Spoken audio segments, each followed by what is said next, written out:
Dr. Dunn and I share Holmes County, and what I've been told all day is I got the good side of the river. He got the other side of the river. So my district runs from Perdido Key all the way to about where we're standing right here, 700,000 folks in between. And I wanted to make sure that you knew right here at the very beginning of my term that this is an important part of the district for me. And you're going to be seeing a lot of me, and I want to work well together. And I think part of my job is to show up and be heard and also hear what folks think. I'll tell you that I've had a very productive day. This morning we were able to share our appreciation with a lot of the law enforcement that serve this community. Right now in our country, I think there are a lot of people in law enforcement with low morale to think that folks don't have their back, and I wanted to make sure that they knew that we did. And so we had a great conversation about the ways the federal government can better support local law enforcement, the way that insurance can become more affordable so that the money that we have in our law enforcement can go to protection and to the people, not to a whole lot of excessive overhead. And also about how we can change some of the laws in this country so that we're locking up the people we should be locking up, and maybe not locking up the folks that we don't need to be locking up as much. And so that was how that discussion went. I'll say after that, we had a chat with the mayor and members of the city council, and I felt like that was very productive because we were able to isolate a few things in our town here in Ponce de Leon that with a little work in partnership with the local, state, and federal groups all together, we can work on infrastructure issues with our sewer system. We can work on intergovernmental disputes where maybe DOT has taken a different position in the town, and we can resolve some of those matters. And also going forward, as we have other opportunities to protect the environment here and these springs that are just a jewel that we have the opportunity to leverage, that we use every opportunity to attract the resources locally that can help us with that endeavor. So that was that discussion we had. I went on down to Ponce de Leon High School and taught a civics class there. And let me tell you something, the future is bright with the students that we have at Ponce de Leon High School. Got to pay tribute to a very special young man, Kobe Townsend, who was awarded a scholarship to Huntington in Alabama. And gosh, what an exceptional young man and a great role model. And then went to the elementary school and read some books with them and chatted a little bit about good citizenship and the importance of citizenship as folks grow up and take on more responsibilities. We had office hours over at the town hall for folks who wanted to come over and have a one-on-one meeting about a particular issue. And now I'm here for anybody that wants to share an idea or a thought or a criticism or a suggestion. And then this evening we'll be going to worship service here at church. So I guess I don't really have many planned remarks. I never, when we have these town halls, want to be accused of just calling on my friends. So, but I think we've got enough folks here where we don't really need these tickets. If you've got a question or comment or suggestion, why don't you just raise your hand and we'll hear you out. Yes, ma'am. Go right ahead. My name is Praxidis Johnson. I'm from Philippines. I come here legally. When I got here, I was told that I had to apply green card. What I don't understand, that how come a lot of the immigrants live here for 25, 35 years and still didn't have green card and giving tough time that Donald Trump is trying to get rid of them. They should do the same thing what I do. Apply for green card and then be a citizen. After 5 years, I got my citizenship. And there's another thing that I don't understand. You know this Obamacare? My husband is looking for an insurance company that we can afford.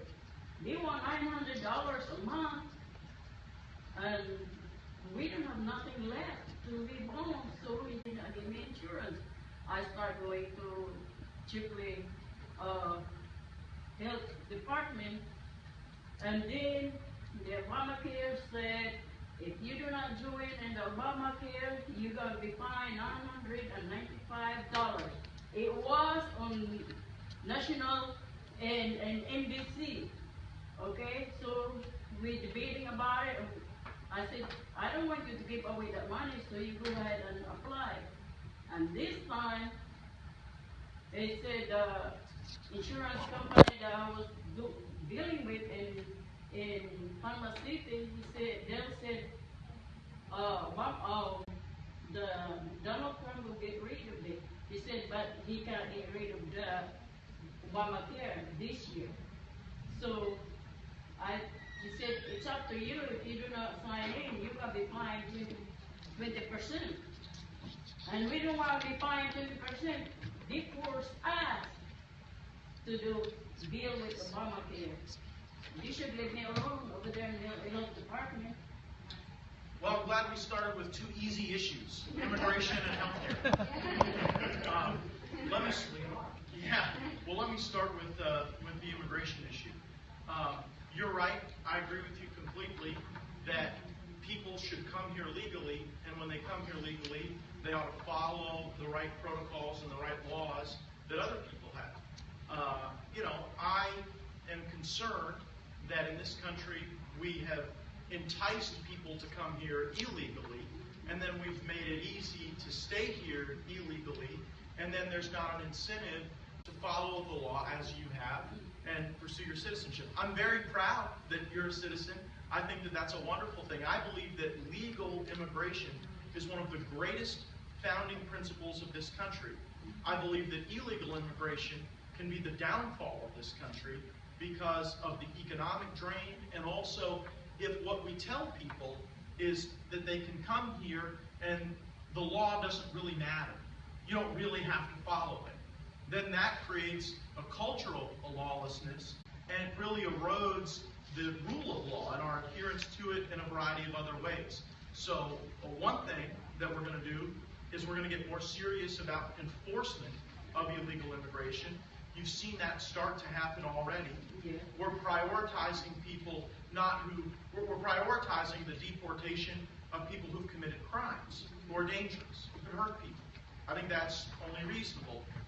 What we've seen at the border is that illegal crossings are down by around half, just because people know that Donald Trump's administration is more serious about enforcement than the prior administration. So I like that. When I worked in Tallahassee, one of the things that I fought for was to stop giving entitlements, welfare, cash payments to people who are here illegally. I believe that there ought to be a social safety net for people who are disabled, impoverished, people who truly fall between the cracks in society. What I don't believe is that we should take money away from tax-paying Americans and give it to people who are not here legally. And so there's legislation in Congress that I've co-sponsored to do that. But I agree that until we bring people into the rule of law, we really erode the country. So I'm in total agreement. On healthcare, this is an area where I believe so far the Republicans have failed to keep a promise. We promised that if you elected Republicans, we would repeal Obamacare. We promised that the individual penalty that you mentioned, that 6.5 million Americans paid last year, would go away. And there was a bill to do that in Congress. It would have eliminated that penalty that your family's being charged.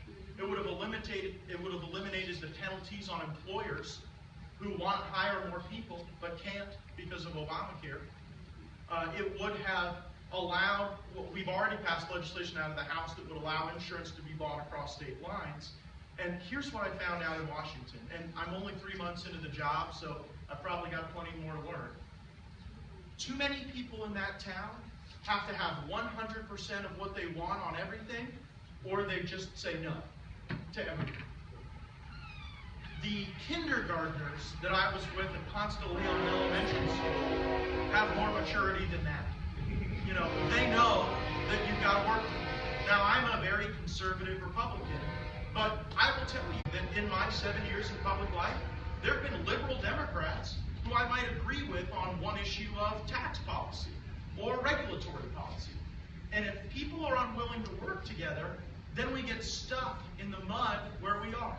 So I believe that as Republicans, we have failed in this regard.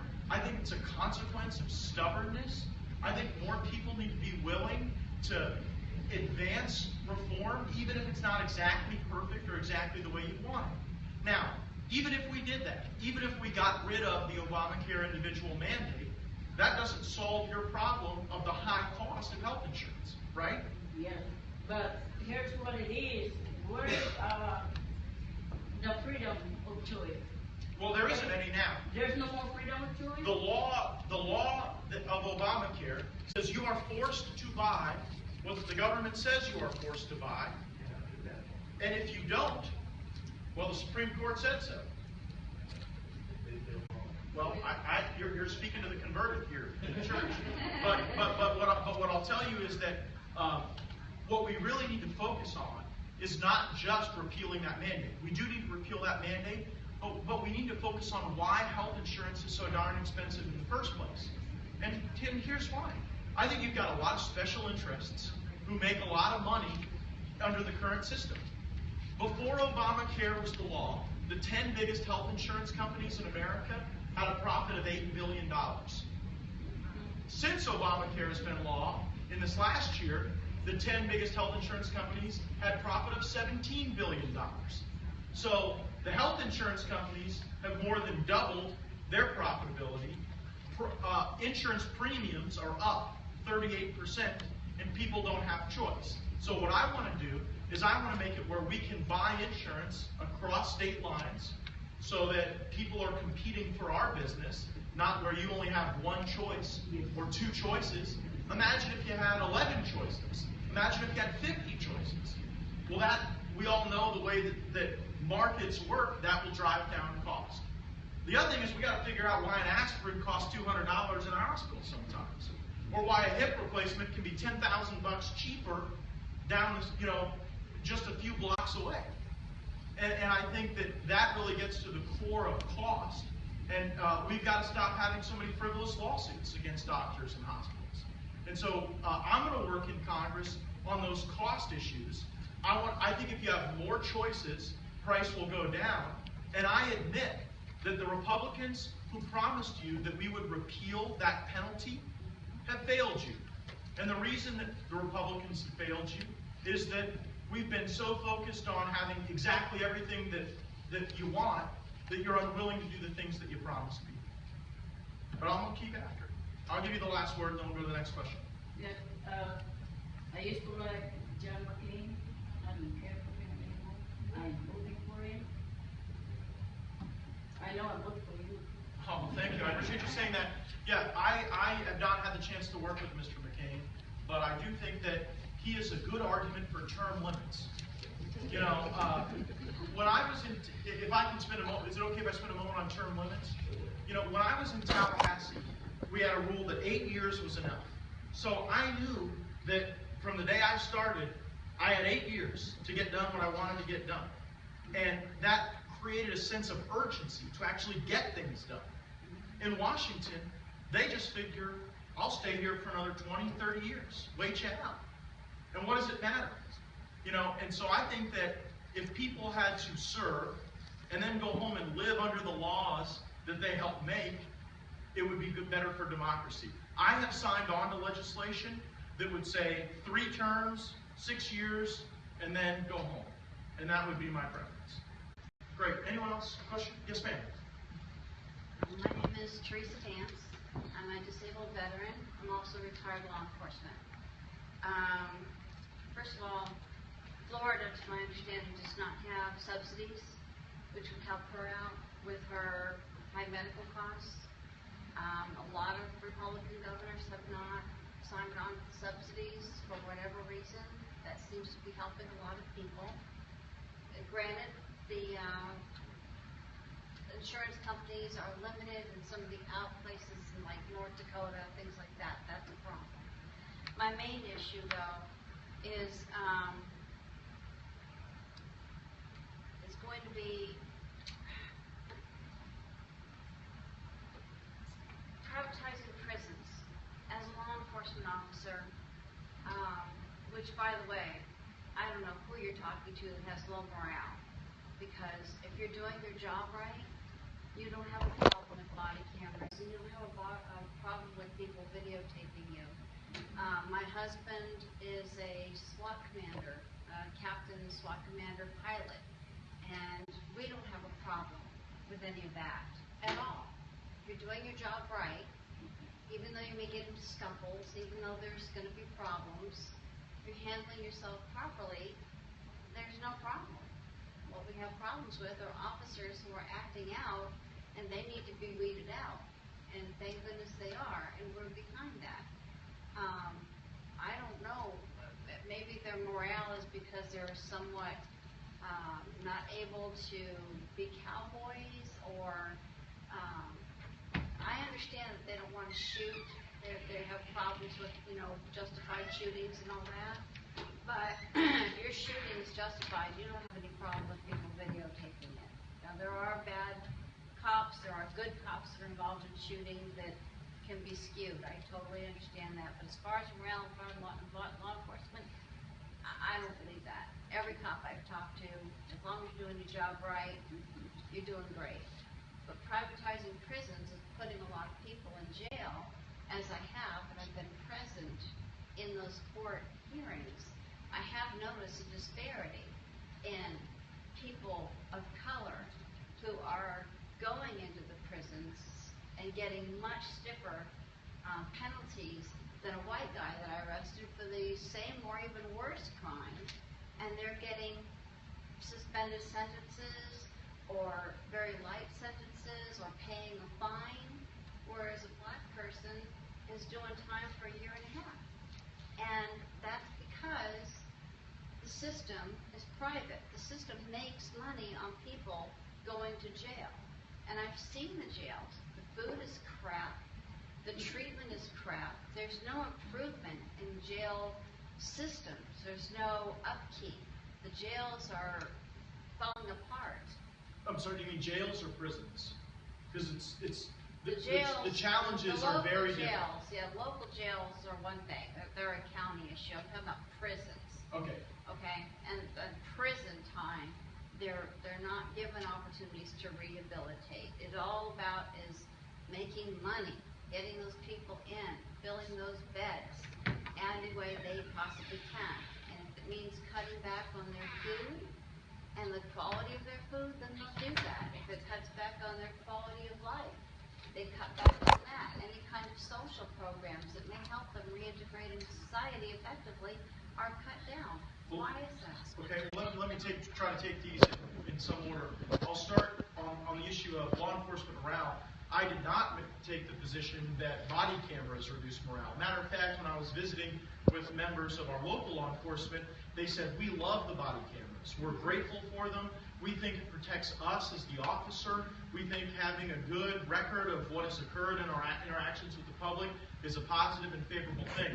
What I believe is negatively impacting morale is when you've got organizations, I believe domestic terror organizations, that go out and say, what do we want? Dead cops. When do we want them now? And lead chants and protests. And then people end up killing police officers who are doing nothing but trying to protect people. That's what I think causes low morale, not body cams. So I apologize if I was unclear about that.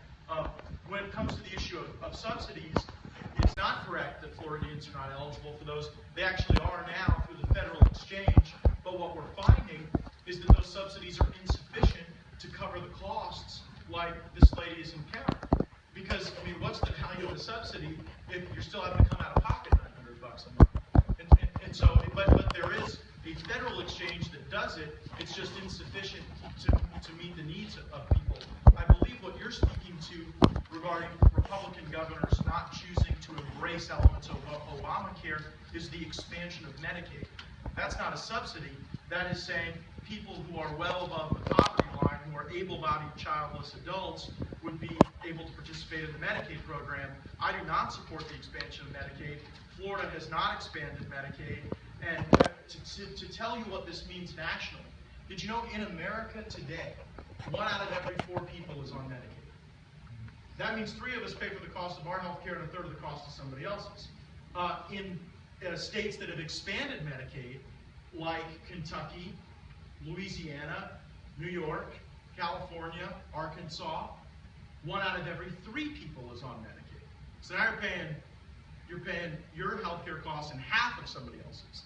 In Florida, because we didn't expand Medicaid, we're at 1 out of every 6 that are on Medicaid. So that just gives you a sense of scale. But to the main issue you raised, private prisons, I actually agree with you. When I was the chairman of the Criminal Justice Committee in the Florida House of Representatives, and there were proposals to privatize all of the prisons in the state. I blocked those. I didn't support them. And the reason I didn't support them is that I didn't believe there was sufficient cost savings when you have to build in a profit center for a for-profit company. I didn't think it would really save the taxpayers money, and so I did not support prison privatization as chairman of the Criminal Justice Committee. At the federal level, prison privatization really isn't much of a factor at all anymore, because they saw so many abuses at the federal level and fraud and theft from some of these private entities, and so there are federal private prisons. The question is whether or not the federal government should be able to say that no state should be able to have a private prison if they want one. Some believe that we should have a federal law outlawing private prisons. I'm a 10th Amendment guy. I'm a states' rights guy. My belief is that a state should have the right to choose what they want to choose. When I was a state guy, I chose to reject the privatization of prisons. But if a different state wanted to do it, I just don't think that the hand of the federal government should be used to stop it. So you think that if I commit a crime in California, my time there should be better served as opposed to doing a crime in North Dakota, whose governor feels as though it should be privatized, and therefore I get even worse time. So if A state crime or a federal crime? A crime that, like you said, is states' rights. Did I understand that correctly? Yeah, well, there are certain crimes, terrorism, money laundering, that are federal crimes. I believe that those should be applied equally across the federal system, and there are no federal private prisons, and so that wouldn't be an influencer. Do I believe that different states should be able to have their own sentencing structures, their own prison protocols, their own arrangements? I do. It's unfortunate.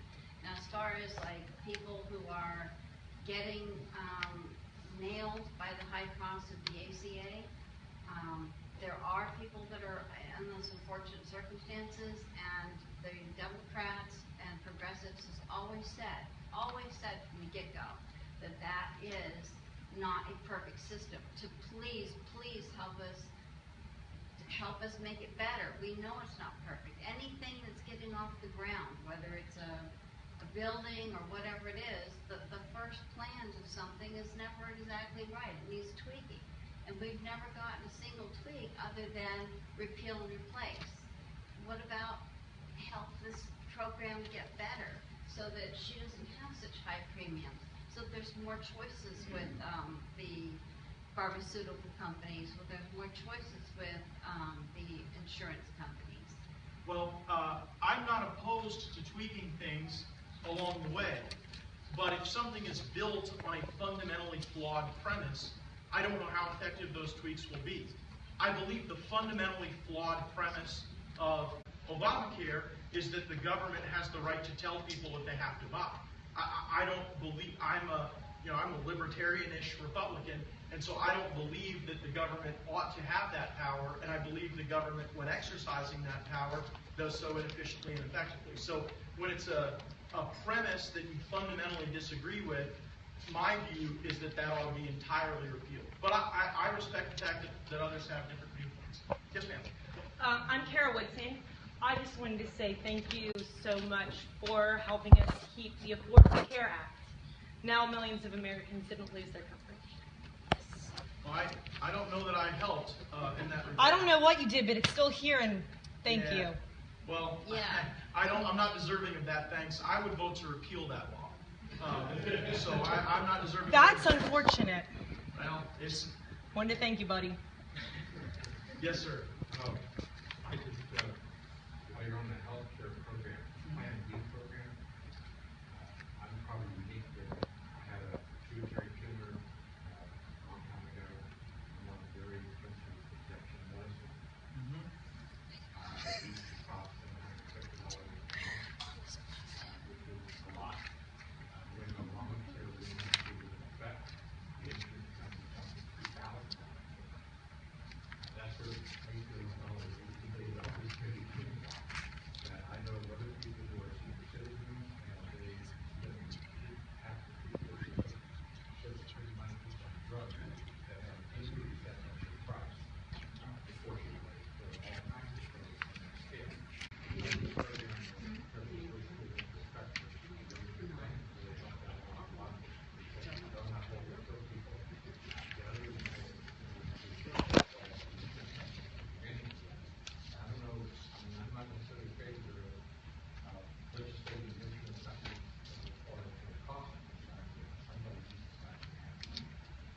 Yeah, if you didn't hear the gentleman, he was describing a circumstance where there was like a 200% increase in a very expensive medication overnight, and that coincided with the passage of Obamacare.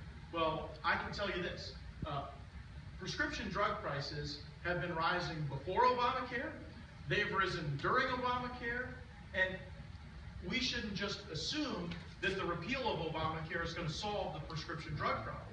So anyone who thinks that, well, if we'll just repeal Obamacare, your prescription drugs will be cheaper, that's a politician giving you a line. So that was excuse the insurance company people. Sure. That was the reason. Well, and I don't think Obamacare helped with prescription drug prices, and by limiting choices of insurance company, see, when an insurance company has you, and they're the only game in town, then they can alter their formularies on prescription drug prices, and you really have no options. And so that was, I don't believe that was, in all fairness, I don't believe that was an intended effect of Obamacare, but because Obamacare empowered the insurance companies so much, then they had the leverage to be able to jack people up on prescription drug prices. I got a little problem with the fact that prescription drug prices keep going up astronomically, and every time I turn on the television, it's another advertisement from a prescription drug company. You know, so as the FDA is dealing with prescription drugs and their pricing and their rates, I'm sort of wondering whether or not they need to be spending billions of dollars on advertisements. I'd love to, what's your feedback on that? I mean, do you think it's like, you know, socialist or communist of me to think that, well, you know, maybe we shouldn't be having drug prices this high if we allow this much advertising? It's very simple. In my opinion, I think doctors should be aware of the ones who prescribe medicine. Not go ask the doctor if you want to sell it. Yeah. Yes, ma'am. On the same line, we can buy the same drug from the same drug company outside the United States. Yes. Mm-hmm. Same drug, I mean, manufacturer, same drug. Same drug. Same company, Eli Lilly. Makes no sense. I think the FDA is perfect, man. I think that, you know. Oh, they are. I mean, you look at the time that it takes the FDA to approve new drugs, it's ludicrous. Okay, it is ludicrous. Now, why do you think the FDA would take so long to approve new drugs and give new choices? Well, if you have the existing drug that cures an ailment, do you want it to be easy or hard for someone else to come up with a new drug to compete with you? I want It's going to be as hard as marijuana. possible, Marijuana, please. right? Did you just say marijuana? Yes, sir. Man, we're in a church. I'll get to cannabis. I'm happy to chat about that. But the FDA process that wraps the red tape around new drug approvals is a special interest-driven racket to limit competition. And the ones who have it now are trying to pull up the ladder on everybody else. But somebody needs, and you can't do it. You look at the healthcare system. When you can go in a hospital, and I recently was there, had a knee replacement, $80,000, and yet the hospital was agreeable to take the insurance allowance, which was probably 1/20th of what they charged. So there's something wrong with that kind of system. Why can't you do anything about it? I don't know the answer. I've been in healthcare 60 years, and I still don't know the answer. Yeah, but don't let me off the hook that easy. I mean, truly, I mean that because I tell you what, at every town hall I have, every single one, people bring up that issue of price transparency. How come? You know why a free market works? Because you know how much you pay for stuff.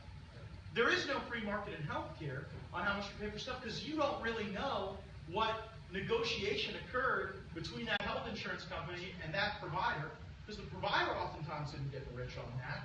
It's the insurance company. Again, when you're the only game in town is the health insurance company, and you've got all the leverage, well, you know, our local hospital can't choose to not do business with a Blue Cross Blue Shield or an Aetna. They have to.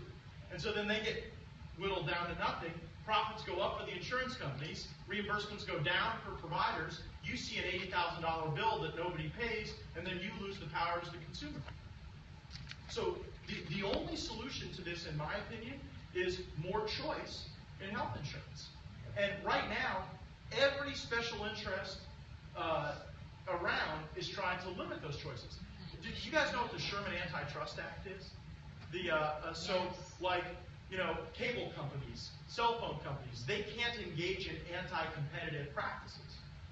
Well, in the 1930s, health insurance companies became exempt from the antitrust laws. So they're legally allowed to collude and price fix.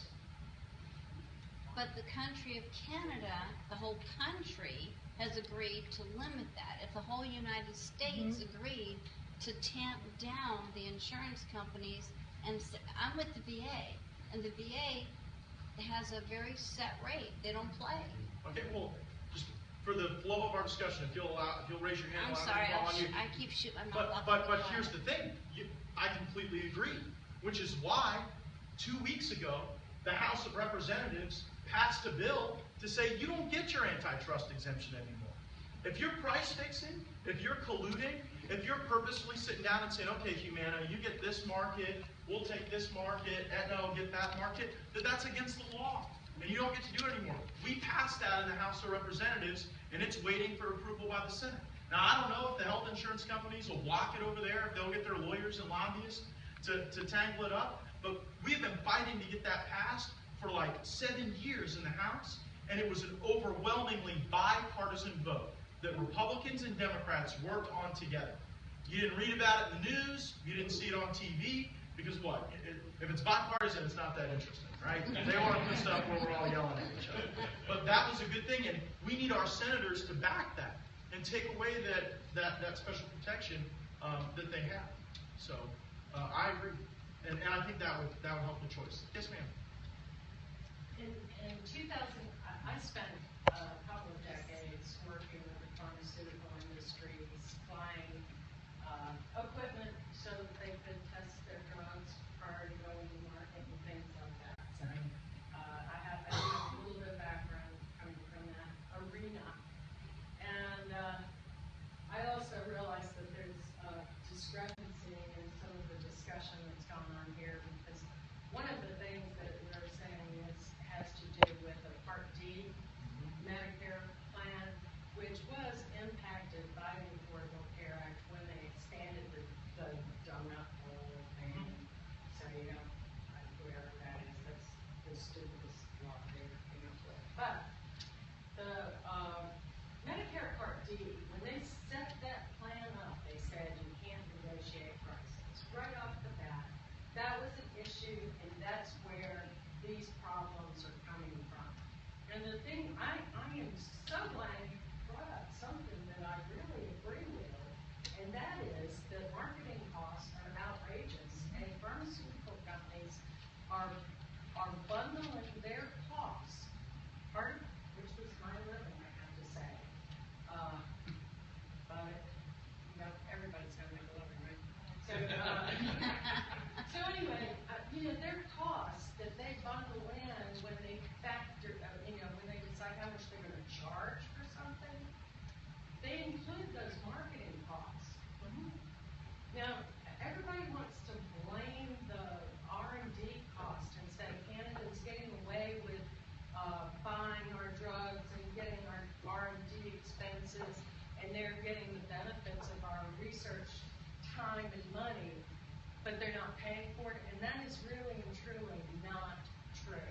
Because if you look at the accounting that goes on in the pharmaceutical industry, they defray that research cost according across the globe.